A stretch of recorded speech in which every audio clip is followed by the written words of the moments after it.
अधिकार एहसास की तरफ देखकर अपने पैंट की जेब से एक डॉक्यूमेंट निकालकर रिपोर्टर के चेहरे पर मारते हुए, अब अगर मेरी वाइफ और मेरे बेबी के बारे में किसी ने एक भी उल्टा सीधा सवाल किया या मुझे परेशान किया तो यह आज उसका आखिरी दिन होगा।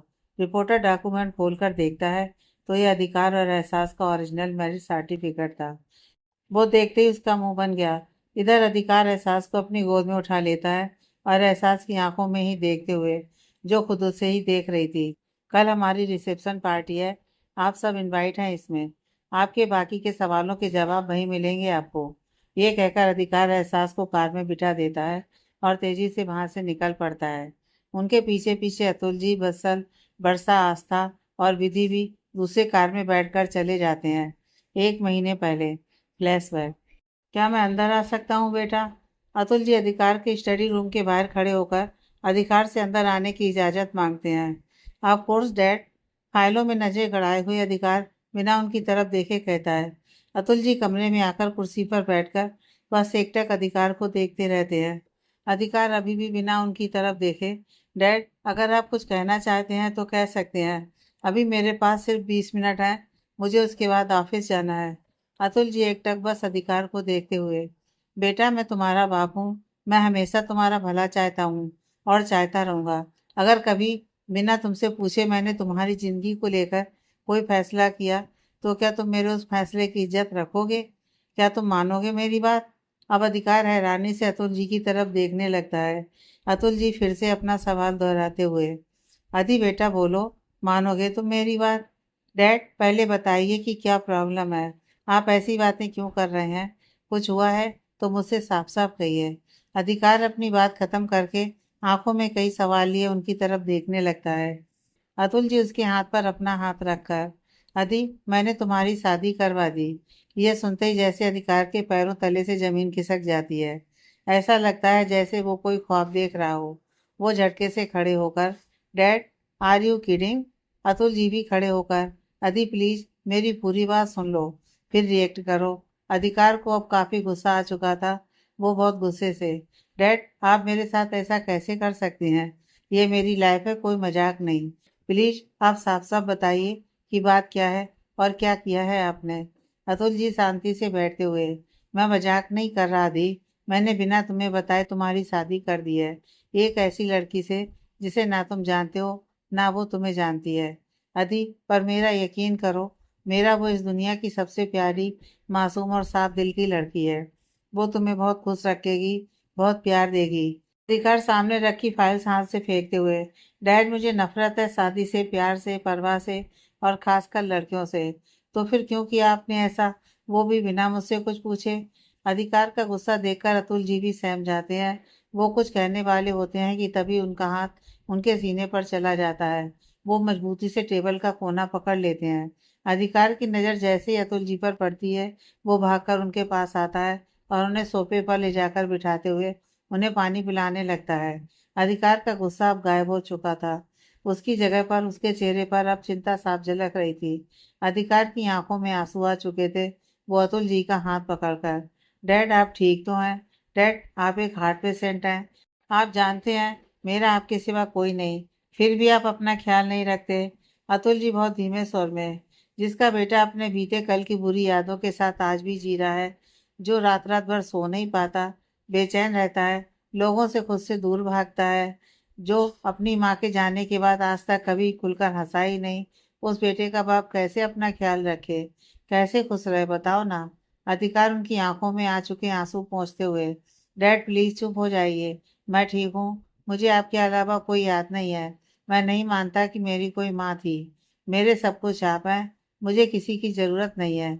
अतुल जी भी अधिकार की आंखों की नमी साफ करते हुए, अदी बेटा जिंदगी अकेले नहीं गुजरती, किसी सहारे की जरूरत हर इंसान को पड़ती है, तुम्हें भी अब एक जीवन साथी की जरूरत है, क्या तुम मेरे लिए शादी एक्सेप्ट नहीं कर सकते? अधिकार शादी की बात सुनकर फिर से उसी गुस्से में आ जाता है। वो गुस्से से, डैड फिर वही बात, और ये कौन सी शादी है जो मेरे शामिल हुए बिना ही हो गई? How is this possible dad? मुझे माफ करना, पर मैंने धोखे से तुम्हारा और एहसास का मैरिज पेपर्स पर साइन ले लिया था और उसे कोर्ट में सबमिट करके तुम दोनों का मैरिज सर्टिफिकेट बनवा दिया। जैसे तुम्हें यह बात नहीं पता वैसे ही एहसास भी इन सब के बारे में कुछ नहीं जानती। वो एक अनाथ लड़की है, उसका मेरे अलावा कोई नहीं है। एहसास को तुम्हारी ज़रूरत है बेटा। मैं वजह नहीं बता सकता, पर उसे तुम्हारे अलावा कोई नहीं संभाल सकता। और अगर तुम्हारी ज़िंदगी में वो लड़की आई, तो मुझे पता है कि वो तुम्हारे बीते कल का हर दुख तुमसे कोसों दूर कर देगी।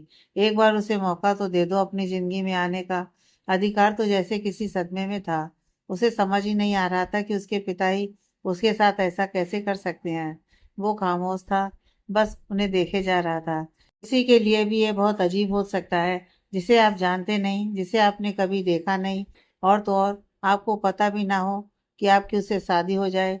यह किसी ट्रेजेडी से कम तो नहीं होगा। काफी देर बाद अधिकार अपनी खामोशी तोड़ते हुए, डैड मुझे यकीन नहीं हो रहा कि आप ऐसा कुछ कर सकते हैं। आपने मेरी जिंदगी का खेल बना दिया। आप हमेशा से जानते थे कि मेरी जिंदगी में शादी के रिश्तों की कोई जगह नहीं थी। मुझे इनसे नफरत है। ये रिश्ते जिंदगी में सिर्फ जहर बोलने आते हैं, फरेब करने आते हैं। आप क्या चाहते हैं कि मेरी ज़िंदगी भी आप जैसी हो जाए? जैसे आपके साथ धोखा हुआ, वैसा मेरे साथ भी हो? यही चाहते हैं आप? बोलिए। अधिकार खबरदार, अगर अपनी माँ को इन सब के बीच में लेकर आया तो। तू कुछ नहीं जानता, अधिकार चिल्लाते हुए कहता है। और मैं जानना भी नहीं चाहता कुछ। उस औरत को मैं माँ नहीं मानता, जिसकी वजह से मैंने आपको रोते देखा है, जिसकी वजह से मैंने अपनी मासी माँ का भी प्यार खो दिया, जो आज मुझे देखना भी नहीं चाहती, जिसकी वजह से मुझे गंदा खून, पाप, नाजायज और ना जाने क्या क्या सुनना पड़ा। ना मुझे किसी का सहारा चाहिए, ना मैं किसी का सहारा बनना चाहता हूँ। ये सारे रिश्ते प्यार से शुरू होकर दर्द और धोखे पर आकर खत्म होते हैं। अगर आपने मेरे साथ कोई भी ज़बरदस्ती की, तो मैं अभी इसी वक्त यहाँ से बहुत दूर चला जाऊँगा। मुझे जो करना था वो मैं कर चुका हूँ। अब तुम्हारी मर्जी हो या ना हो, तुम्हें इसे एक्सेप्ट करना ही होगा। अतुल जी भी चिल्लाते हुए कहते हैं। इसी के साथ अधिकार और अतुल जी की बहस शुरू हो जाती है। वर्तमान, ये कहकर अतुल जी एक लंबी सांस लेते हैं। अपने बेड पर लेटी एहसास नम आंखों से बस खामोशी से अतुल जी की तरफ देख रही थी। वहीं बसल, वर्षा, आस्था और विधि कभी एहसास की तरफ देखते, तो कभी अतुल जी की तरफ। किसी को कुछ समझ में नहीं आ रहा था कि यह सब जानने के बाद कौन कैसे रिएक्ट करे। उस खामोशी को तोड़ते हुए एहसास बहुत धीरे से, आपने हम दोनों से पेपर पर साइन कब लिए? अतुल जी उसकी तरफ देखकर, 1.5 महीने पहले, जब मैं अनंता अनाथ आश्रम में तुमसे मिलने आया था। तब तुम वो आश्रम छोड़कर जाना चाहती थी। आश्रम से निकलने के लिए तुम्हें वहाँ के कुछ पेपर पर साइन करने थे। उन्हीं पेपर्स के बीच में मैरिज पेपर लगाकर मैंने तुम्हारा साइन ले लिया था। और यहाँ तुम्हारे साइन लेने के बाद मैंने कुछ बिजनेस पेपर्स के साइन लेने के बहाने अधिकार का भी साइन ले लिया था। पर अंकल, आपने ऐसा क्यों किया? मेरी जिम्मेदारी उठाने के लिए आपका यह करना जरूरी तो नहीं था? एहसास फिर से सवाल करती है।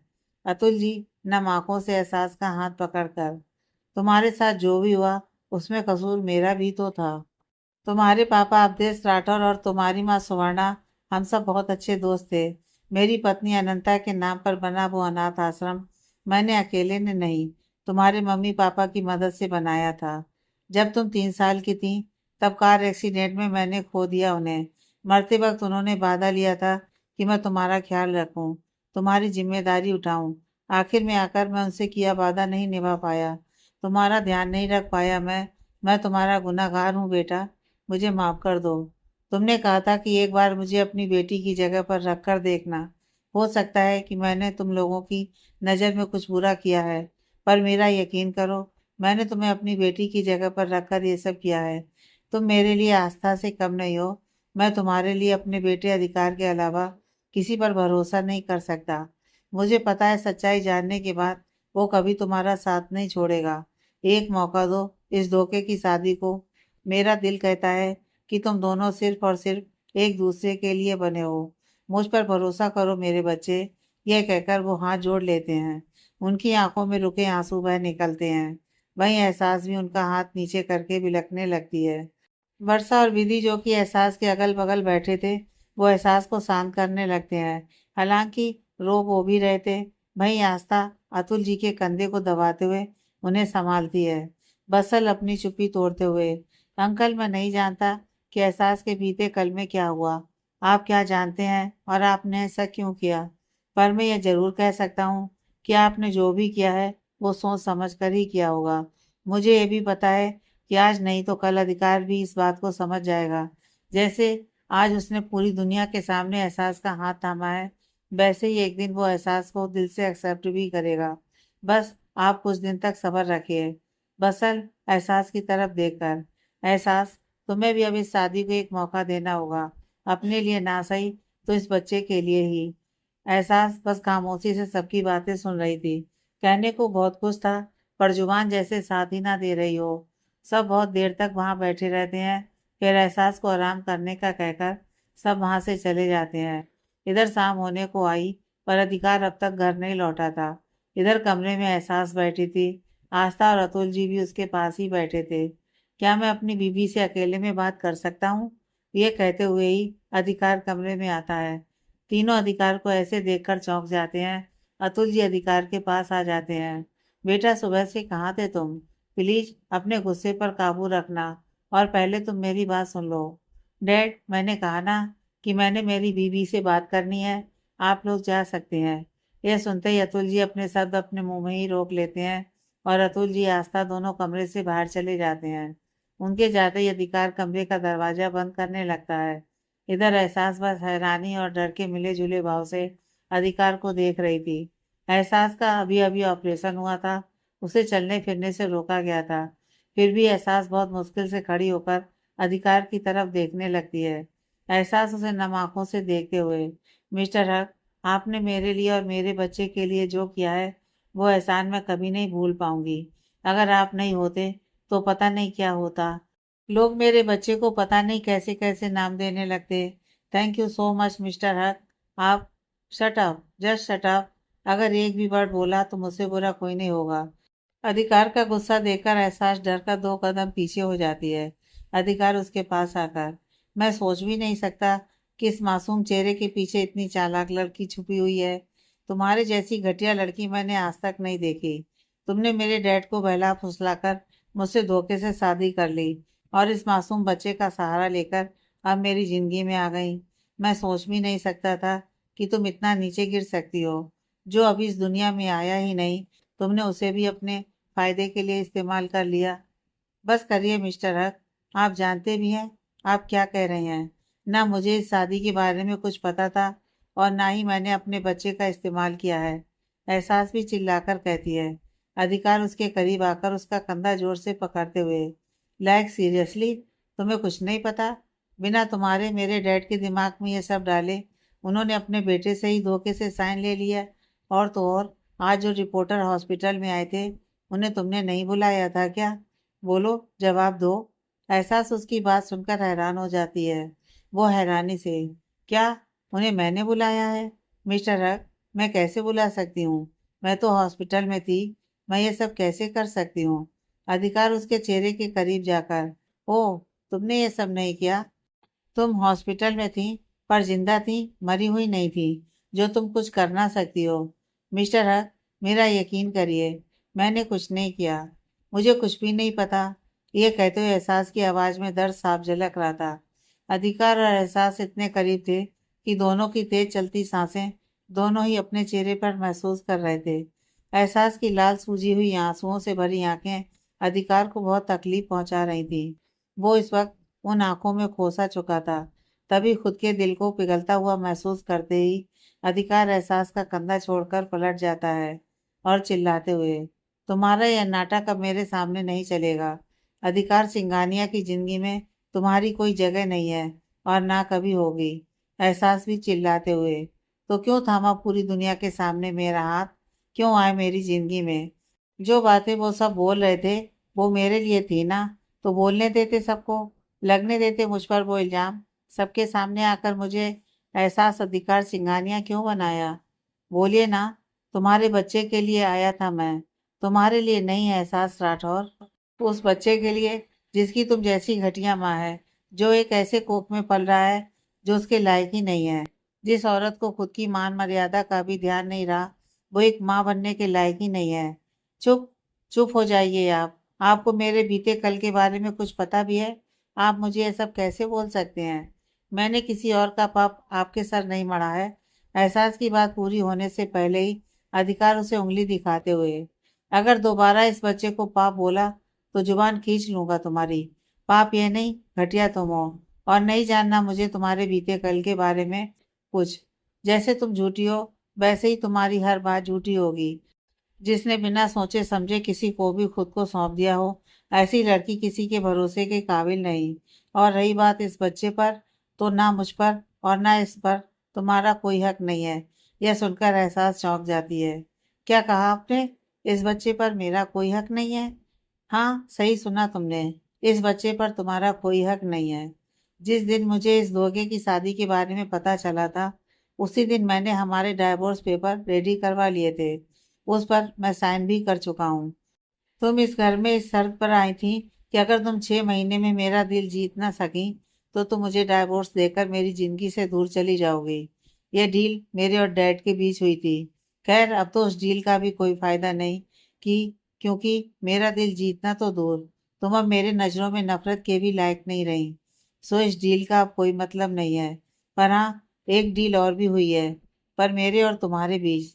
जहाँ एहसास ना जाने कितने सवाल लिए अधिकार को देख रही थी, वहीं अधिकार सामने रखी चेयर पर आराम से बैठकर। जानना नहीं चाहोगी कि यह डील क्या है? एहसास हैरानी से, क्या किया है आपने? अधिकार मुस्कुराते हुए, शायद तुम्हें नहीं पता, पर मैंने तुम्हें अपना खून दिया है, और तुम आज मेरी वजह से जिंदा हो। पर अधिकार सिंघानिया का 1 सेकंड भी फ्री का नहीं होता है, तो मेरा खून फ्री में कैसे दे देता, और वो भी तुम जैसी लड़की को। इसलिए बेबसी की हालत में मैंने एक पेपर पर तुम्हारे थंब ले लिए थे। एहसास आंखों में आंसू लिए। कैसे पेपर? अधिकार हंसते हुए, जिस बच्चे का सहारा लेकर तुम मेरी जिंदगी में, मेरे इस घर में अपना अधिकार चलाने आ रही थी, उसी बच्चे को मैंने तुमसे छीन लिया।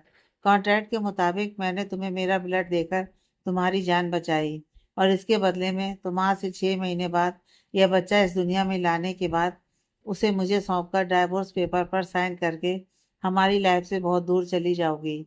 यह बच्चा तुम्हारा नहीं, मेरा बच्चा कहलाएगा। यह सुनते ही जैसे एहसास के सीने में एक दर्द सा उठ जाता है, वो लड़खड़ाकर नीचे बैठ जाती है। अधिकार उसे संभालने के लिए आगे बढ़ता है, फिर कुछ सोचकर रुक जाता है। एहसास रोते हुए, आपने मेरा बच्चा मुझसे छीन लिया।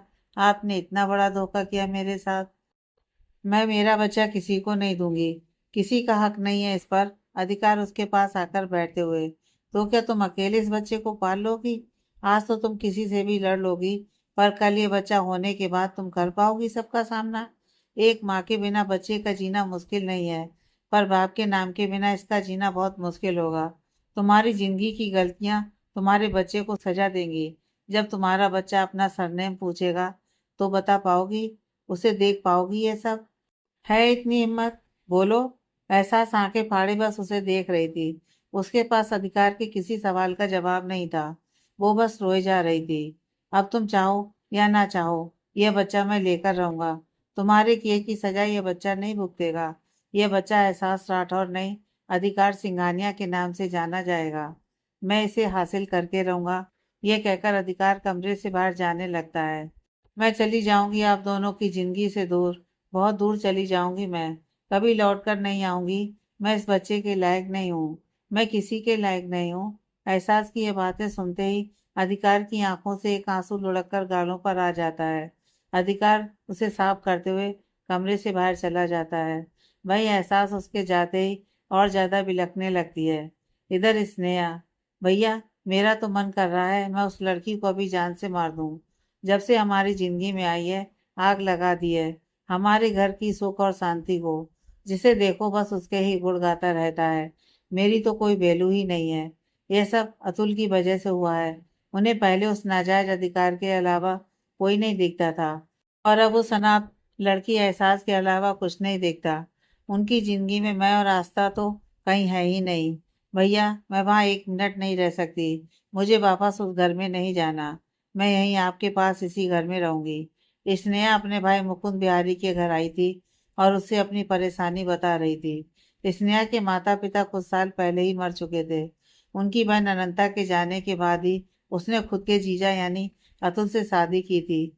वहीं उसका बड़ा भाई मुकुंद बिहारी, जिसने शादी नहीं की थी, अकेला रहता था। जो राजनीति में खुद को एक बड़े पद पर देखना चाहता था। वो ही स्नेहा का भाई, दोस्त और हमराज तीनों था। स्नेहा अपने भाई से बहुत प्यार करती थी, उन्हें बहुत मानती थी। उसकी कई एक बात भी स्नेहा के लिए पत्थर की लकीर होती थी। मुकुंद उसके आगे पानी का गिलास सरकाते हुए, "बहना ये लो, ठंडा ठंडा पानी पियो और दिमाग भी जरा ठंडा रखो।"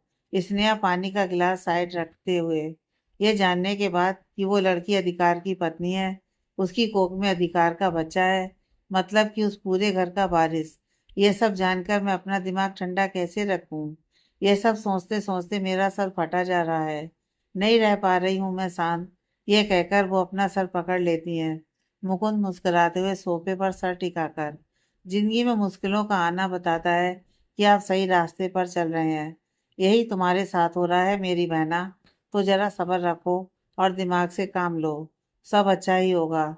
स्नेहा उसकी तरफ देखकर, क्या अच्छा होगा? उस अनाथ लड़की को अपने रास्ते से हटाने के लिए उसके बच्चे के बारे में पता चलते ही मैंने रिपोर्टर्स को सब कुछ बताकर समझाकर उन्हें उसके पास हॉस्पिटल में भेज दिया था, ताकि वो उसे बदनाम करे और वो हमारी जिंदगी से, अतुल की जिंदगी से दूर चली जाए। पर वहां भी वो अधिकार पहुंच गया। एक बला अच्छी भली टल रही थी, वो अब और आकर गले की हड्डी बन गई है। ये तो अच्छा हुआ कि मैंने रिपोर्टर को पैसे खिलाकर ये कहलवा दिया कि ऐसा एहसास ने खुद ही करवाया था, वरना मैं तो फंसी जाती। और वो अधिकार, अतुल मुझे छोड़ते ही नहीं। अरे बहना, जो हो गया वो हो गया ना, आगे हम कुछ और करेंगे। बस अभी अपने घर जाओ, खुश रहो बस। स्नेहा थोड़ा गुस्से से, मतलब तो क्या चाहते हैं आप? कि मैं उस घर में जाऊं, अपनी बहू की आरती उतारूं, उसकी सेवा करूं, अपनी आस्था का सारा हक खुशी खुशी उस नाजायज अधिकार को उसके बच्चे को दे दूं? यही करूं? यह सुनते ही मुकुंद के चेहरे की मुस्कुराहट गायब हो जाती है। वो आंखें तरेड़ते हुए, दो चार कुत्तों के खौफ से शेर अपना इलाका नहीं बदलते बहना। और मुकुंद बिहारी की बहन भी किसी शेरनी से कम नहीं है। जब सत्ता हाथों से फिसलने लगे तो उसे किसी और की झोली में गिरा दो, और मौका देखते ही उस सत्ता के साथ साथ जहां जहां उसका कब्जा हो उसे भी उससे छीन लो। जो मांगने से ना मिले उसे हासिल करना सीखो मेरी बहना। हार कर अपनी चीजें दान कर देना नहीं। जो दिमाग का दाव खेले उसके साथ जज्बातों का दाव खेलो, और जो जज्बातों का दाव खेले उसके साथ दिमाग का दाव चलो। बस दुश्मन पर नजर रखो और उससे 10 कदम आगे की सोचो, फिर सब तुम्हारी मुट्ठी में। हाँ हाँ, ये कहकर वो हंसने लगता है। स्नेहा मुकुंद के कई एक एक शब्द को ध्यान से सुनकर सोचने लगती है। फिर उसके चेहरे पर एक मुस्कुराहट झलक आती है। वो हंसते हुए, वाह भैया, आपने तो मेरी सारी परेशानी खत्म कर दी। मैं किसी की वजह से मेरा घर, मेरा हक क्यों छोड़ूं? मैं अपने साथ साथ उसका भी सारा हक अपने नाम कर लूंगी। मेरी जगह ना कोई ले सकता है और ना ले पाएगा। उन तीनों सपोलों को मैं कुचल कर रहूंगी, किसी भी कीमत पर। मुकुंद एक जोर की ताली बजाते हुए, यह हुई ना बात मेरी प्यारी बहना। अब अपने घर जाओ और वहां की पल पल की खबर मुझे देती रहना। अगर तुम्हारी बेटी आस्था उस अधिकार के भड़काने पर मुझसे नफरत ना करती तो मैं भी तुम्हारे साथ जरूर चलता। पर कोई बात नहीं, तुम्हें जब जरूरत होगी बताना। मैं सब कुछ भूलकर उस घर में वापस आ जाऊंगा। और अभी आगे क्या करना है ये मैं फोन पर या बाहर मिलकर बताता रहूंगा। जैसे वो अनंता अनाथ आश्रम तुमने उससे छीन कर मुझे दिलवा दिया था, वैसे ही बाकी सब हासिल करके तुम्हें तुम्हारी बेटी आस्था के नाम पर करना है। समझ गई ना? स्नेहा उसकी बात सुनकर मुस्कुराते हुए, सब समझ गई भैया। अब बस आप देखते जाओ मेरा कमाल, कैसे मैं हर एक को उसकी औकात दिखाती हूँ। वो नाजायज, वो सनात और उन दोनों के सपोलों को अपने घर से धक्के मार कर ना निकाला तो मेरा नाम स्नेहा अतुल सिंघानिया नहीं। यह कहकर स्नेहा अपने भाई के पास जाकर उसके गले लग जाती है और थोड़ी देर में सिंघानिया बिला की तरफ निकल जाती है। सिंघानिया बिला, भाई कहाँ थे आप? मैं कब से आपका इंतजार कर रही थी। आस्था घर में अभी अभी पहुंच रहे अधिकार से सवाल करती है। अधिकार उसे घूर कर, क्यों, कोई काम था क्या?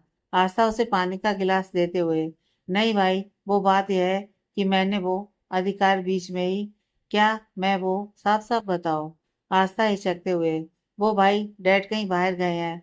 जाने से पहले उन्होंने कहा था कि एहसास का सारा सामान आपके रूम में शिफ्ट कर दिया जाए, तो मैंने कर दिया। ये बात सुनते ही अधिकार गुस्से में, मुझसे बिना पूछे ये सब करने की जरूरत क्या थी? और अगर सबको अपने मन की ही करनी होती है तो मुझे बताने की क्या जरूरत? जब देखूंगा तो जान ही जाऊंगा ना। अधिकार की बातें सुनते ही आस्था की आंखों में आंसू आ जाते हैं। वो मायूस होकर, सॉरी भाई, पर अब वो आपकी पत्नी है। बस यही सोचकर ये सब किया मैंने। I am so sorry.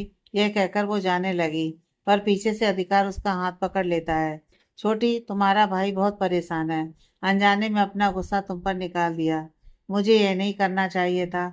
आस्था ने आज इतने सालों में पहली बार अपने भाई की आवाज में दर्द देखा था। वो पलटकर अपने भाई का हाथ मजबूती से पकड़कर, कोई बात नहीं भाई, मैं ठीक हूँ। अच्छा, मैं आपसे छोटी हूँ, पर एक बात कहूँ। हाँ भाई, हमारी जिंदगी कभी भी सिर्फ हमारे हिसाब से नहीं चलती। उसमें भगवान, इंसान और किस्मत जैसी बहुत सी चीजें होती हैं।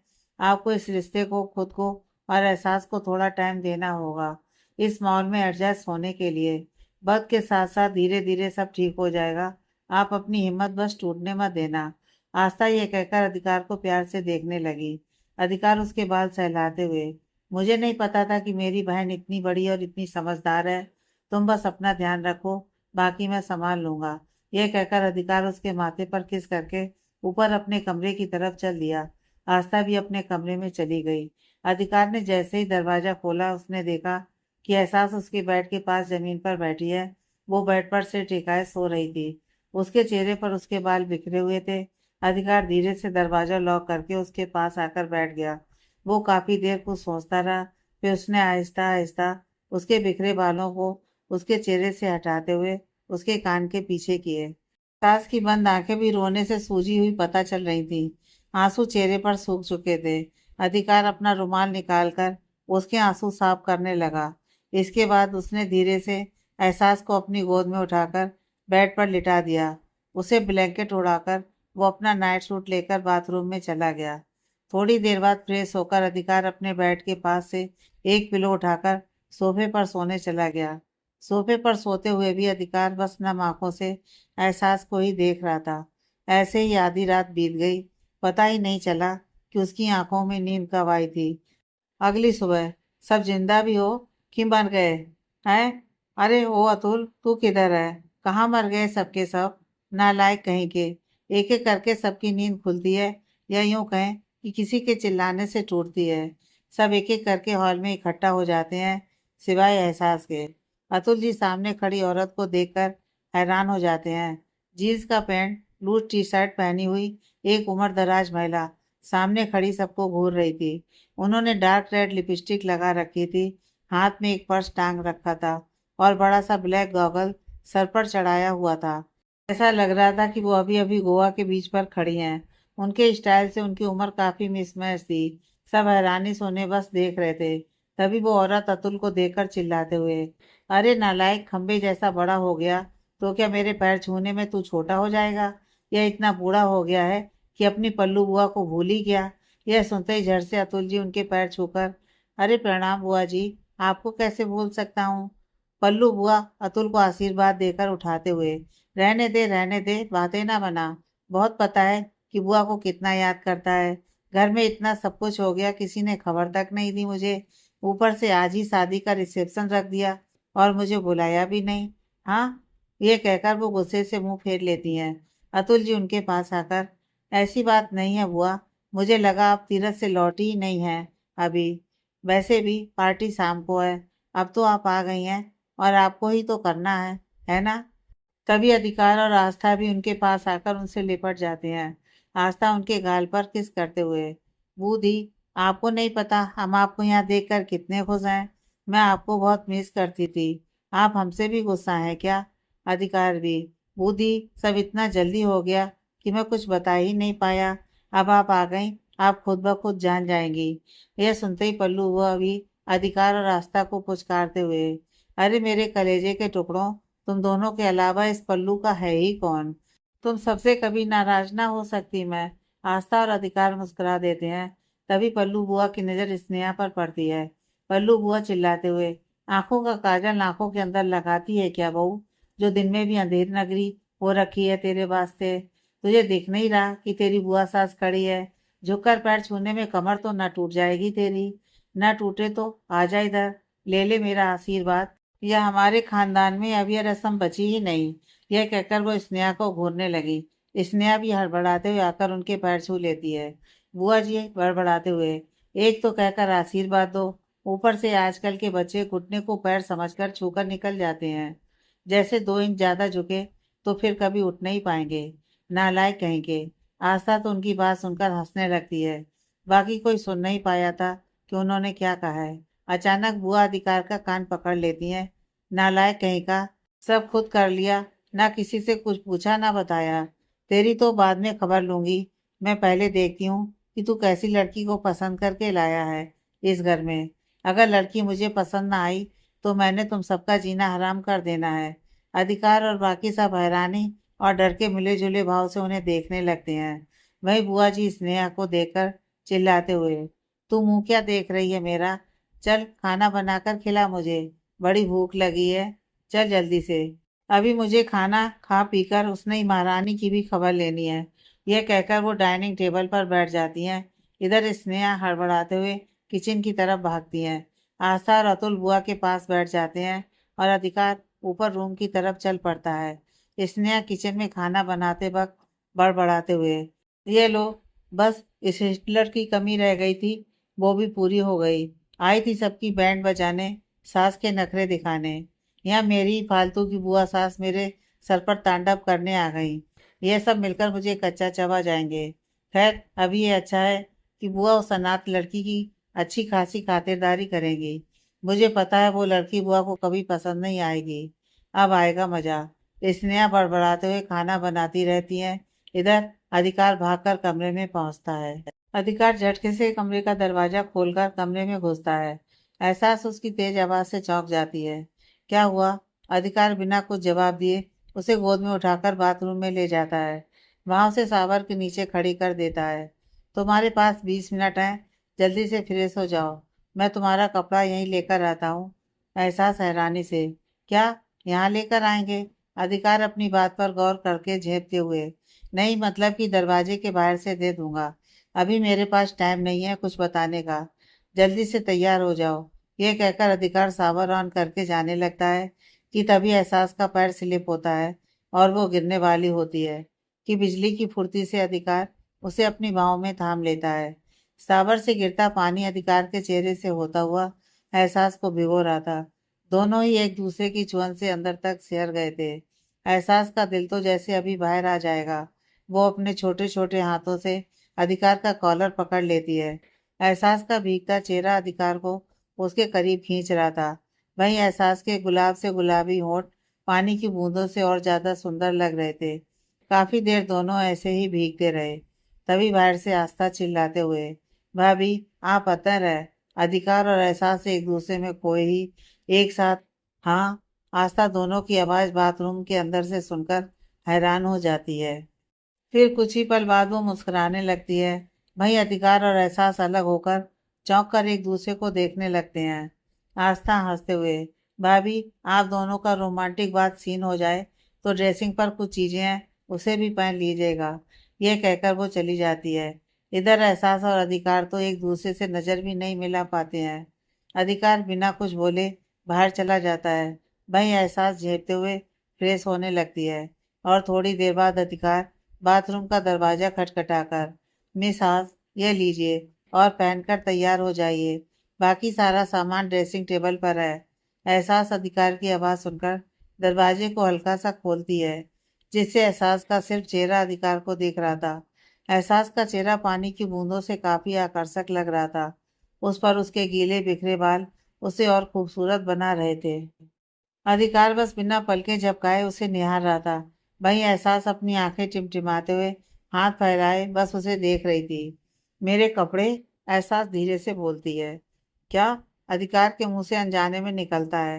एहसास उसे आंखों के इशारे करके कपड़े की तरफ देखने को कहती है। अधिकार जब अपने हाथ में लिए कपड़े देखता है तो झटके से वो उसे एहसास के हाथ में दे देता है। एहसास भी दरवाजा बंद कर लेती है। इधर नीचे पल्लू बुआ खाना खा रही थी। आस्था और अतुल भी उनके पास बैठे थे और स्नेहा खड़ी बस उन्हें घूरे जा रही थी। पल्लू बुआ आलू भरा पराठा हवा में झुलाते हुए, ई देखो, हमारी मॉडर्न बहुरिया ने बनाया है। अपनी सास के लिए आलू भरा पराठा। अब कहो तो स्वर्ण अक्षरों में यह बात अपने घर की दीवार पर लिखवा देते हैं। स्नेहा उछलते हुए, बुआ आपको मेरे हाथ का खाना इतना अच्छा लगा? रहने दीजिए, ये सब करने की क्या जरूरत है? मेरे लिए बस आपका यही कहना काफी है। एक और लेगी क्या? चुप कर नालायक। किसी लिस्ट में अपना नाम लिखवाने के लिए यह बेस्वाद खाना बना कर लाई है। ना नमक, ना कोई अनुपात, ना मिर्च का नामो निशान, और ना अच्छी खुशबू। इससे अच्छा घास फूस दे देती। ये सुनते ही आस्था और अतुल मुस्कुराने लगते हैं। वही स्नेहा का तो मुंह बन जाता है। स्नेहा बड़बड़ाते हुए, हाँ आप है तो इसी लायक ही। मेरा बस चले तो आपको गार्डन में छोड़ दूं। जाओ पल्लू बुआ चर लो। ये बात स्नेहा ने धीरे से कही थी, इसलिए कोई सुन नहीं पाया। भाई पल्लू बुआ स्नेहा के खाने को घूरते हुए, यह जो पराठा है ना, पता भी है पराठे में से जब तक घी गिरे ना तो तब तक पराठा नहीं कहते। और ये सब्जी, ये आलू की है, पूरी नमक की सब्जी है। इसके अलावा भी सब्जी में बहुत कुछ पड़ता है। बाकी सब डालना भूल गई थी क्या? और ये दाल, हे भगवान, इस दाल में डालने के लिए तू पूरा समुंदर का पानी उठाकर यहाँ ले आई थी क्या? अतुल देख जाकर समुंदर सूखा तो ना पड़ गया? और तीखापन तो कहीं पूरे खानदान में था ही नहीं। अरे मिर्च खत्म हो गई थी तो जरा अपनी जुबान से चखी लेती, तो वो तो बराबर तीखी है ना। उनकी बात सुनते ही आस्था और अतुल और जोर से हंसने लगते हैं। स्नेहा उन्हें घूर कर देखती है तो दोनों अपने मुंह पर हाथ रख लेते हैं। तब तक अधिकार नीचे आ जाता है। उसके आते ही पल्लू बुआ उठकर उसके पास जाकर उसके कान पकड़ लेती हैं। अधिकार अपने कान छुड़ाते हुए, बूदी क्या कर रही हैं? छोड़िए, दर्द हो रहा है। पल्लू बुआ उसका कान ऐंठते हुए, मैं जब आ रही थी तो तू अपनी बीवी को छोड़कर नीचे क्यों आ गया? वो तो माँ बनने वाली है। मुझे उस पर कुछ गुस्सा आया तो मैं तुझ पर ही तो निकालूंगी। जा अपनी बीवी को बता दे कि आ रही है तेरी पल्लू बुआ उसकी क्लास लेने। ये कहकर उन्होंने अधिकार के कान छोड़ दिए। अधिकार बिना कुछ बोले फिर से ऊपर की तरफ भागा। इधर बाकी सब उसकी हालत देखकर मुस्कुराने लगे। अधिकार हाँफते हुए जैसे ही कमरे के अंदर पहुंचा, सामने का नजारा देखकर वो जहाँ था वहीं जम गया। एहसास ने आज भी लाइट पिंक कुर्ता और ब्लैक जींस ही पहन रखा था, पर आज उसमें भी वो कुछ अलग ही लग रही थी। शीशे के सामने खड़े होकर वो अपने गीले बालों को टॉवल से झटकाकर सुखा रही थी, जिससे उसके बालों से निकलने वाले पानी की छींटें अधिकार के मुंह पर बिखर जाते हैं। वो लम्हा अधिकार के दिल को इतनी तेजी से धड़काता है कि जैसे आज पहली बार उसका दिल धड़का हो। आज एहसास ने हाथों में पिंक कलर की चूड़ियां पहन रखी थी। उसकी खनखन जैसे अधिकार को अपनी तरफ खींचे चली जा रही थी। अधिकार मदहोशी में बस उसके करीब बढ़ता जा रहा था। इधर एहसास साथ में सिंदूर की डिबिया लेकर जैसे ही आईने में खुद को देखती है, उसे उसके बगल अधिकार खड़ा नजर आता है। अनायास ही उसके मुंह से निकलता है, आप। अधिकार मदहोश सा उसके और करीब आ जाता है। अधिकार के हाथ अपने आप सिंदूर की डिबिया की तरफ बढ़ जाते हैं। वो एक चुटकी सिंदूर लेकर उसे एहसास की मांग में भर देता है। एहसास की तो जैसे सांसें रुक जाती हैं। आज उसकी मांग में अधिकार के नाम का सिंदूर अधिकार के हाथों ही लग जो गया था। आंखों से एक आंसू लुढ़क कर उसके गालों पर आ जाता है। दोनों बस एक दूसरे की आंखों में देखते रहते हैं। तभी पीछे से आवाज आती है, भगवान मेरे बच्चों का यह प्यार हमेशा बनाए रखें। दोनों एक साथ हैरानी से पीछे देखते हैं तो सामने पल्लू बुआ, अतुल जी, स्नेहा और आस्था खड़े उन्हें ही मुस्कुराते हुए देख रहे थे। अधिकार और एहसास झेपते हुए एक दूसरे से दूर खड़े हो जाते हैं। अतुल जी एहसास के पास आकर उसके सर पर अपना हाथ फेरते हुए, मेरे बच्चे, ये मेरी पल्लू बुआ है और तुम्हारी बुआ दादी। जाओ आशीर्वाद लो। एहसास उनकी बात सुनते ही इधर उधर कुछ ढूंढने लगती है। सब हैरानी से उसे देखते हैं। पल्लू बुआ तो शायद एहसास को डांटने का फुल मूड बना चुकी थी, और ये तमाशा देखने के लिए स्नेहा अपने मन में न जाने कितने सपने सजा लेती है। तभी एहसास अलमारी से एक दुपट्टा निकालकर उसे अपने सर पर रख लेती है और जल्दी से बुआ के पास आकर झुककर उनके पैर छूने लगती है। हाँ, एहसास की एक हल्की सी चीख निकलती है। सब डर जाते हैं। अधिकार भागकर एहसास के पास आकर उसका कंधा पकड़कर उसे संभालने लगता है। पल्लू बुआ घबराते हुए, क्या हुआ बहू? एहसास दर्द भरी आवाज में, सॉरी बुआ दादी, वो कुछ नहीं हुआ मुझे, मैं ठीक हूँ। तभी बीच में अधिकार, यह ज्यादा झुक नहीं सकती है, इसलिए झुकने की वजह से थोड़ा दर्द हो गया होगा। पल्लू बुआ एहसास के सर पर हाथ फेर कर, मेरी बच्ची लोग तो सही सलामत होकर भी झुककर पैर न पकड़े, और तू इतनी तकलीफ में है फिर भी मेरा आशीर्वाद ले रही है। तुझे कोई जरूरत नहीं है यह दर्द सहन करने की। तुम दोनों के साथ वैसे भी मेरा आशीर्वाद हमेशा रहेगा। सदा सुहागन रहो और सदा खुश रहो। यह सुनते ही जहाँ एहसास की आंखों में आंसू आ जाते हैं, वहीं स्नेहा का तो सारा मूड खराब हो जाता है। पहली मुलाकात में एहसास को पल्लू बुआ की डांट के बजाय उनका प्यार जो मिल गया था। पल्लू बुआ एहसास को ऊपर से नीचे तक देखकर, बहू, पर एक शिकायत है तुमसे। एहसास हैरानी से, बुआ दादी, मुझसे कोई गलती हो गई है क्या? मुझे माफ कर दीजिए। एहसास की मासूमियत देखकर पल्लू बुआ मुस्कुराते हुए, अरे नहीं, कोई गलती तो ना हुई है, पर तू नई नवेली दुल्हन ना लग रही। ऐसा लगता है कि शादी को महीने गुजर गए हैं। थोड़ा साज श्रृंगार किया कर, ताकि अपने पति को रिझा भी सके और नई नवेली दुल्हन भी लग सके। यह सुनते ही स्नेहा हंसते हुए, सारा कांड तो कर चुकी है, अब क्या रिझाना बाकी है? यह सुनते ही सब उन्हें घूर कर देखते हैं। सबके देखते ही स्नेहा चुप हो जाती है। वही अधिकार गुस्से से कमरे से बाहर निकल जाता है। एहसास बस उसे जाते हुए देखती रहती है। अतुल गुस्से से, हर जगह अपना मुंह खोलने की जरूरत होती है क्या? चुप नहीं रह सकती तुम? स्नेहा भी अतुल जी को घूर कर, मैंने गलत क्या कह दिया? आपको तो सिर्फ मैं और मेरी बातें ही बुरी लगती हैं। यह कहकर वो नीचे चली जाती है।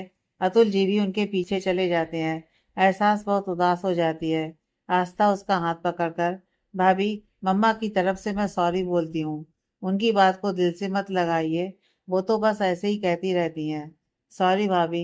एहसास बनावटी मुस्कुराहट लाकर, कोई बात नहीं, मैं ठीक हूँ, मुझे बुरा नहीं लगा। पल्लू बुआ माहौल को थोड़ा लाइट करने के लिए, अच्छा तुम सब ये बातें छोड़ो, आज इनकी रिसेप्शन है ना, तो चलो अपनी बहुरिया के लिए मैं शॉपिंग कर लूँ। आज इसे इतने अच्छे से तैयार करूंगी कि सब देखते रह जाएंगे। पल्लू बुआ का कमाल आज दिखाती हूँ सबको। ये कहते ही वो हंसने लगती हैं। एहसास और आस्था भी मुस्कुरा पड़ते हैं। आज तेरा रिसेप्शन है और तू यहाँ बैठा काम कर रहा है। ये कहते हुए बत्सल अधिकार के केबिन में आता है। अधिकार फाइलों में कुछ लिखते हुए बिना उसकी तरफ देखे, तू क्या चाहता है कि मैं वहां जाकर पर्दे लगाऊं, घर को फूलों से सजाऊं, या फिर कुक के साथ खाना बनाऊं? बसल मुस्कुराते हुए, हाय अधिकार सिंघानिया ये सब करते हुए कितना क्यूट लगेगा। यह सुनते ही अधिकार उसे घूरने लगता है। बसल चेयर पर बैठते हुए, अब ऐसे घूर मत, मैं तुझे ही अपनी शादी का कॉन्ट्रैक्ट दूंगा। हाँ हाँ, get up, I am saying get up, अधिकार गुस्से से कहता है।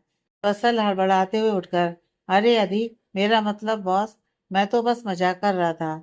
बहुत शौक है मजाक करने का, तो ठीक है, जाओ और मेरे घर की सारी डेकोरेशन तुम करो। अगर एक भी कमी निकली तो सबके सामने मैं तुमसे डांस करवाऊंगा। अब जाओ जल्दी, समय बहुत कम है तुम्हारे पास। यह कहकर वो अपने दोनों हाथ सर के पीछे लगाकर चेयर पर टेक लगाते हुए बैठ जाता है। बसल का तो मुंह ऐसे खुला था जैसे उसे अधिकार ने पहाड़ चढ़ने को कहा हो। अधिकार उसे घूरते हुए, क्या हुआ, नहीं कर पाओगे? लेकिन तुम तो सब कर सकते हो, तुम द ग्रेट बसल जो हो। क्यों, सही कहा ना मैंने? बसल मुंह बनाकर, तुझे ना इतना पाप लगेगा कि मैं क्या ही कहूँ। मैं ना तुझसे अपने बच्चों की नैपी चेंज करवाऊंगा, देख लेना, फिर पूरा होगा मेरा आज का बदला। यह सुनते ही अधिकार गुस्से से चेयर से उठ जाता है, लेकिन जब तक वो कुछ बोलता बसल वहां से भाग लेता है। अधिकार अपने दांत पीसकर रह जाता है। इधर बसल भागते हुए बाहर किसी से टकराता है, जिससे वो नीचे गिर पड़ता है। बसल अपनी कमर पकड़कर, क्या यार, सब मार दो मुझे, एक्सीडेंट करवा दो मेरा, बच्चे की जान ले लोगे क्या? मेरी कमर टूट गई, हाय, आ। तभी बसल को किसी के बच्चों जैसे रोने की आवाज आती है। वो उठकर अपना चश्मा ठीक करते हुए सामने देखता है, तो सामने विधि खड़ी रो रही थी। बसल उसे ऐसे देखकर घबरा जाता है। वो उसके पास आकर, अरे अरे, क्या हुआ तुम्हें? प्लीज बताओ ना, क्या हुआ? विधि रोते हुए, हाँ हाँ, टूट गया, मर गया मेरा, बसल हैरानी से, टूट गया, मर गया? अरे गिरा मैं, कमर टूटी मेरी, तुम्हारा क्या हुआ? मेरा बर्गर टूट गया, अभी मैंने उसे देखा भी नहीं था, खाया भी नहीं था, गिरा दिया आपने उसे। विधि की यह बात सुनते ही बसल का माथा ठनक जाता है। वो चिल्लाते हुए, चुप, चुप हो जाओ, या आप बर्गर की हत्या के जुर्म में जेल भिजवा कर रहोगे। तुम्हारा ना एक दिन मर्डर होगा, वो भी मेरे हाथों, और वो भी इस बर्गर की वजह से। तुम्हारा स्पेशल क्राइम पेट्रोल का एपिसोड आएगा। बर्गर की वजह से गई एक जान। यह सुनते ही विधि और तेज रोने लगती है। वहां ऑफिस के बाकी स्टाफ उन्हें घूरने लगते हैं। बसल विधि को इतना रोते देख अपने दिमाग को ठंडा करके बसल उसका सर सहलाते हुए, अरे अरे मेरी बर्गर रानी, बर्गर के देश की महारानी, बर्गर की ब्रांड एम्बेसडर, चुप हो जा प्लीज। तेरी बर्गर से शादी का गवाह कोर्ट में मैं बन जाऊंगा, चाहे दुनिया मुझे पागल ही क्यों ना कहे। तेरी लव स्टोरी में सपोर्टिंग रोल मैं ही रहूंगा, तू बस चुप हो जा। अच्छा चल, तुझे मैं 1 महीने तक अपने पैसे से बर्गर खिलाऊंगा, ओके? अब तो चुप हो जा। विधि सिसकते हुए, पक्का? झूठ तो नहीं बोल रहे आप? फसल जमीन से बर्गर का एक छोटा हिस्सा उठाकर, अरे इस बर्गर के पार्थिव शरीर की कसम, मैं झूठ नहीं बोल रहा। यह सुनते ही विधि का रोना बंद हो जाता है। बसल को बड़ी राहत महसूस होती है। विधि जाते हुए, ओके सर, अब मैं जाती हूँ। बसल को सोचकर, 1 मिनट रुको, क्या हुआ सर? बसल उसका हाथ पकड़कर, चलो मेरे साथ चलो, आज ना हम बॉस के रिसेप्शन का डेकोरेशन खुद करेंगे। विधि उछलते हुए, सच में सर, हम अधिकार सर के घर जाएंगे? बसल उसे अपने साथ ले जाते हुए, हाँ बिल्कुल, वो क्या है ना, मैं मेरे दोस्त के लिए सब कुछ करना चाहता हूँ। वो अकड़ू है, घमंडी है, बदतमीज और मुझे बेवजह डांटता भी है, पर जैसा भी है मेरा दोस्त है। यह कहकर वो अपने आंसू पोंछने की नौटंकी करता है। विधि उसे मासूमियत से देखते हुए, सर आप कितने अच्छे हैं, मैं तो आपकी फैन हो गई। बसल उसे देखकर मुस्कुराते हुए अपने मन में, पूरे महीने तुझे बर्गर खिलाने का वादा किया है ना, आज तुझसे अपनी हेल्प करवाकर मैं उनका सारा खर्चा वसूल कर लूंगा। वाह बसल, तू तो ग्रेट है। ये कहते हुए ही दोनों थोड़ी देर में सिंघानिया विला की तरफ निकल जाते हैं।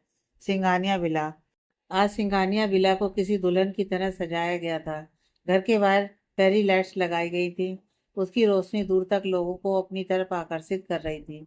घर के अंदर हर तरफ लाल पर्दे और सफेद आर्टिस्ट के फूल लगे हुए थे। उसके साथ साथ पूरे घर के अंदर फैंसी शीशे लगे हुए थे, जो काफी अच्छे से डेकोरेट किया गया था। ऐसा लग रहा था जैसे रिसेप्शन ना होकर शादी हो रही हो। पार्टी का थीम भी रेड एंड ब्लैक था। सारे gents red and black party wear suit में थे। वहीं कुछ लेडीज ब्लैक साड़ी या रेड साड़ी में थी। वहीं कुछ गाउन में भी थी। सारे मेहमान आ चुके थे। सारे घर वाले भी वहां मौजूद थे। सिर्फ एहसास नीचे नहीं आई थी। बसल ने ब्लैक पैंट और रेड शर्ट पहन रखा था। वो काफी हैंडसम लग रहा था। वहीं विधि, आस्था और वर्षा तीनों रेड गाउन में थी। वो सब भी काफी खूबसूरत लग रही थी। सब एक साथ खड़े आपस में हंसी मजाक कर रहे थे। बसल आसपास नजर दौड़ाते हुए, वर्षा जी कैसा लग रहा है डेकोरेशन? वर्षा मुस्कुराते हुए, बहुत अच्छा लग रहा है। यह सब आपने किया है? बसल अपनी कॉलर सही करते हुए बहुत शान से, जी हाँ, इतना बेहतरीन डेकोरेशन मेरे अलावा कर भी कौन सकता है। उसकी बात सुनते ही विधि और आस्था अपनी कमर पर हाथ रखकर गुस्से से उसे घूरते हुए एक साथ कहती हैं, ओह, सब आपने ही किया है? बसल हड़बड़ाते हुए, हाँ हाँ, इन दोनों ने भी मेरी बहुत हेल्प की है। मतलब हम तीनों ने मिलकर ये सब डेकोरेशन किया है। आस्था और विधि मुस्कुराते हुए, अब कही ना सही बात।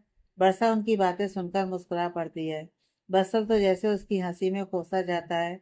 वो बस एकटक उसे देखते हुए अपने मन में, हाय इसकी ये कातिलाना मुस्कुराहट जान ही निकाल देगी मेरी। कोई आम चेहरा इतना खूबसूरत कैसे लग सकता है इस दिल को? क्यों दिल कह रहा है इनकी ये मुस्कुराहट वो हमेशा ऐसे ही देखता रहे? क्यों दिल कह रहा है कि इन्हें देखकर अभी दिल भरा नहीं है? क्या हो रहा है बसल तुझे? तभी आस्था उसके सामने चुटकी बजाकर, अरे बसल भाई, कहाँ खो गए आप? बसल जैसे नींद से जागकर, क्या हुआ? बरसा मुस्कुराते हुए, बसल जी कुछ नहीं हुआ है, बस विधि आपकी तारीफ कर रही है। बसल ये सुनकर चहकते हुए, क्या मेरी तारीफ? तारीफ प्लीज फिर से करो ना, मैं भी तो सुनूं। वैसे भी मुझे शर्माए हुए बड़े दिन हो गए हैं। ये कहकर वो शर्माते हुए विधि की तरफ देखने लगता है। उसे ऐसा करते देख आस्था और बरसा मन मन मुस्कुराने लगते हैं। विधि मुस्कुराते हुए बसल को देखकर, आप बहुत ग्रेट है सर, आपकी जगह कोई और होता तो वो यहाँ आता ही नहीं। पर आप ना सिर्फ आए, बल्कि बॉस के रिसेप्शन का सारा काम आपने खुद किया। आप सच में बेस्ट हो। बर्गर की कसम, आप बेस्ट से भी बेस्ट हो। बसल आंसू पोंछने की नौटंकी करते हुए, बस कर पगली, अब रुलाएगी क्या? यह सुनते ही सब हंस पड़ते हैं। विधि, यही नहीं, आपको पता है, जब मैंने इनसे पूछा कि आपको यह सब करने की क्या जरूरत है, तो पता है इन्होंने क्या बोला? मैं तो वही फैन हो गई इनकी। आस्था और वर्षा एक साथ, क्या कहा? बसल वर्षा को रोकते हुए, रहने देना, आगे की बात बताने की क्या जरूरत है, इतना काफी है। विधि उसका हाथ झटक कर, अरे सर बताने दीजिए ना। आस्था विधि का हाथ पकड़कर, तुम बताओ ना क्या कहा था। विधि, सर ने कहा कि भले ही वो अकड़ू घमंडी बदतमीज और बेवजह मुझे डांटता हो, पर जैसा भी है वो मेरा दोस्त है, उसके लिए मैं इतना तो कर ही सकता हूँ। यह सुनते ही बसल सकपका जाता है। वर्षा तो हंसने लगती है और आस्था बसल को घूरने लगती है। तभी अचानक आस्था किसी को देखकर मुस्कुराने लगती है। थोड़ी देर में वर्षा भी मंद मंद मुस्कुराने लगती है। बसल उन दोनों की नजरों का पीछा करते हुए पीछे देखता है तो वहां अधिकार खड़ा उसे ही घूर रहा था। आस्था हंसते हुए, विधि, अधिकार भाई अकड़ू घमंडी और क्या कह रही थी वो? विधि चहकते हुए, हाँ और बदतमीज भी हैं और बसल सर को बेवजह डांट भी देते हैं। आस्था अपने दोनों हाथ फोल्ड करके, हाँ तो ये सब बसल भाई ने बोला है क्या?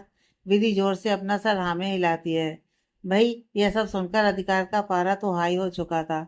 बसल की हालत तो ऐसी थी कि काटो तो खून नहीं। वो बस सकपकाकर अधिकार को देख रहा था। तभी अधिकार बसल को घूर कर, मेरी कुछ ज्यादा तारीफ नहीं हो गई। उसकी आवाज सुनते ही विधि भी चौंक कर पलटती है तो वो भी हड़बड़ा जाती है। बसल अधिकार से नजर चुराते हुए, वो तो बस हम मस्ती मजाक कर रहे थे। ये विधि मजाक मजाक में कुछ भी बोल देती है। पागल लड़की, कोई अपने बॉस का भी मजाक उड़ाता है। बोलना है तो मुझे बोल, पर बॉस को ना ना, ये पाप मत कर। देख अधिकार अभी बच्ची है ये, जाने दे, गुस्सा मत होना। आस्था बसल को कोनी मारते हुए, पर आप तो तब से कुछ और ही कह रहे थे। वो क्या कह रहे थे आप? बसल उसके मुंह पर हाथ रखकर, अरे चुप कर जा पागल। अधिकार ये खिसक चुकी है, तू इसकी किसी बात पर ध्यान मत दे। अधिकार गुस्से से, जिसका भी दिमाग खिसका है मुझे ठीक करना अच्छे से आता है। सबसे पहले तेरा करता हूँ। तभी बसल बीच में ही, अरे मेरे पास बात करने का टाइम नहीं है यार, सॉरी। तब से ये सब टाइम पास कर रही थी, अब तू आ गया। मेरे पास किसी से बात करने का टाइम नहीं है। वो दूर किसी को उंगली दिखाकर, और देखो जरा ये लोग ठीक से ड्रिंक भी सर्व नहीं करते। ओ बेटर भैया जरा सुनो तो। यह कहकर बसल जान बचाकर वहां से निकल जाता है, जबकि वहां आसपास कोई वेटर था ही नहीं। भाई आस्था, वर्षा और विधि उसे ऐसे देखकर पेट पकड़कर हंसने लगते हैं। अधिकार तो बस उसे घूरे जा रहा था। इधर स्नेहा और अतुल भी अपने दोस्तों से बातचीत कर रहे थे, जिनमें कुछ उनके नेबर्स थे और कुछ बिजनेस पार्टनर्स। आनंद मेहता अतुल के बिजनेस पार्टनर और बहुत अच्छे दोस्त थे। क्या अतुल, तुमने अधिकार की शादी इतनी जल्दी कर दी और हम सबको बुलाया भी नहीं? अगर तुम्हारे घर की न्यू ब्रेकिंग न्यूज ना बनती तो हमें तो कुछ पता भी नहीं चलता। अतुल चेहरे पर बनावटी मुस्कुराहट लाकर, अरे मेहता जी, कोई ऐसी बात नहीं है। मैंने बस अपने बच्चों को उनका फ्रीडम दे रखा है। मुझे पता है मेरे बच्चे कुछ गलत नहीं कर सकते। वैसे भी मेरा बेटा बहुत शांत और सादगी पसंद इंसान है। वो नहीं चाहता था कि सबको उसकी लाइफ के बारे में कुछ पता हो। पर पता नहीं किसने मेरे बेटे को फंसाने के लिए वो फालतू के अफवाह फैला दिए थे, जिनकी वजह से उसे फ्रेंड पर आना पड़ा। बस यही बात थी। और मैं अपने बेटे, बहू और उनके आने वाले बच्चे से बहुत प्यार करता हूँ। वो जैसे जीना चाहें जी सकते हैं, मुझे कोई ऐतराज नहीं है। अतुल की बात सुनकर मेहता जी काफी संतुष्ट और खुश नजर आते हैं। शायद उनके सवाल का जवाब उन्हें मिल गया था। वहीं अतुल भी सच्चाई को इतने अच्छे से छिपाकर काफी राहत महसूस कर रहा था। तभी मिसेज मेहता की पत्नी, लेकिन भाई साहब बुरा मत मानिएगा, पर यह सब सोसाइटी में ज्यादा अच्छा नहीं माना जाता। अब वजह जो भी हो, पर ऐसे चोरी छिपे की गई शादी, बच्चा, यह सब कुछ ज्यादा ही बड़ी बात हो गई। क्यों स्नेहा बता, मैं कुछ गलत कह रही हूँ क्या? स्नेहा अतुल को घूरते हुए, रहने दो, कुछ लोगों को ये बातें समझ में नहीं आती। बेटे के प्यार में आंखों पर पट्टी बंधी हुई है, अब कुछ और नहीं दिख सकता किसी को। खैर मुझे इन सब से कोई मतलब भी नहीं है, मेरे लिए सब बराबर ही हैं। आनंद मेहता जी मुस्कुराते हुए, भाभी जी, अतुल की बात सही है। आप दुनिया समाज के बारे में ज्यादा मत सोचिए, जो हो रहा है सब अच्छा है। अतुल को उनकी बात सुनकर बहुत अच्छा लगता है। वहीं स्नेहा और मिसेज मेहता का तो मुंह ही बन जाता है। तभी स्नेहा की सहेली काकुल, अरे ये सब छोड़िए आप सब, पर जिसके लिए रिसेप्शन कर रहे हैं उस ब्राइड को तो दिखाइए, हम भी तो देखें कि कौन सी कोनूर खोजी है आपने, जिसे दुनिया से छिपाए फिर रहे थे। यह कहकर वो हंसने लगती हैं। उनके साथ वहाँ खड़े हुए और मेहमान भी हंसने लगते हैं। स्नेहा का तो मुंह बन जाता है। इधर अधिकार बार बार काउंटर पर बैठा वाइन पी रहा था। बाकी सब मेहमान भी काफी खुश थे। हर कोई एहसास के आने का, उसको देखने का इंतजार कर रहे थे। तभी हॉल की सारी लाइट्स ऑफ हो जाती हैं और ऊपर सीढ़ी के पास स्पॉटलाइट जाती है। अधिकार के आगे भी कुछ लड़के ग्रुप में खड़े वाइन पी रहे थे। उनमें से एक, हाउ ब्यूटीफुल सी इज। उन्हीं में से एक और लड़का, व्हाट ए वंडरफुल साइड। एक और लड़का किसी को बहुत ही गंदे नजर से देखते हुए, यार यह तो सच में बहुत खूबसूरत है। अधिकार को तो सच में ऐसी चीज मिली है कि वो उसे दुनिया से छिपा कर ही रखे। इसे देखकर तो मैं भी खुद पर कंट्रोल नहीं कर पा रहा। हाय क्या चीज है ये। अधिकार को उन सबकी बातें सुनाई दे रही थी, पर यह नहीं दिख रहा था कि ये बातें किसको देखकर कही जा रही हैं। हाँ, पर अधिकार को उनकी बातें सुनकर बहुत गुस्सा जरूर आ रहा था। तभी अधिकार झटके से उठकर उन लड़कों की नजरों का पीछा करते हुए सामने सीढ़ियों से ऊपर देखता है, तो एक पल के लिए उसकी धड़कनें भी रुक जाती हैं। ऊपर पल्लू बुआ के साथ एहसास खड़ी थी। उसने डार्क रेड शिफॉन की बहुत ही सुंदर साड़ी पहन रखी थी। आज पहली बार उसके बाल खुले हुए थे, जो उसकी कमर के नीचे तक आ रहे थे। Light makeup, dark red lipstick और उस पर एक लाल छोटी सी बिंदी, कान में झुमके, हाथों में लाल चूड़ा, गले में अधिकार के नाम का मंगलसूत्र था और मांग में लाल सिंदूर, जो उसके चेहरे पर एक अलग सा तेज ला रहा था। उसकी पतली सी कमर पर बंधा कमरबंद किसी की भी नीयत डिगा सकता था। एहसास आसमान से उतरी कोई अप्सरा लग रही थी। आज पहली बार एहसास को ऐसे देखकर अधिकार की तो नजरें ही नहीं हट रही थी उससे। तभी पीछे से फिर आवाज आती है, यार उसकी कमर देख, मन कर रहा है एक बार छू लूं। यह सुनते ही अधिकार की आंखें लाल और मुट्ठियां बंद हो जाती हैं। वो पलटकर जलती आंखों से उन्हें घूरते हुए, अगर किसी ने मेरी पत्नी के बारे में एक वर्ड और गलत बोला तो जुबान खींच लूंगा, जान ले लूंगा सबकी, समझे। उन सबने अंधेरे में देखा नहीं था कि अधिकार वहां है। उसकी बात सुनकर सब सकपका जाते हैं और इधर उधर देखने लगते हैं। हर कोई एहसास की खूबसूरती देखकर दंग था। वो आज इतनी सुंदर लग ही रही थी कि किसी की भी आंखें फैल जाएं। उधर पल्लू बुआ एहसास को नीचे लेकर आती हैं और अतुल एहसास को सबसे मिलवाने लगता है। एहसास जिधर जिधर जाती, अधिकार दूर से ही बस उसके साथ चलता जाता। रह रहकर अधिकार का दिल बाहर आने को हो जाता। तभी मिसेज मेहता एहसास को ध्यान से देखते हुए, स्नेहा, तुम्हें बहू तो काफी सुंदर मिली है, वाकई में एक कोहनूर के हीरे से कम नहीं है। स्नेहा बस उनकी बात पर मुस्कुरा देती हैं। आनंद मेहता भी मुस्कुराते हुए, हाँ अतुल, लड़की तो बहुत अच्छी चुनी है तुमने, लेकिन ये पार्टी कुछ खास नहीं है। अतुल जी हैरानी से, क्यों, क्या हुआ।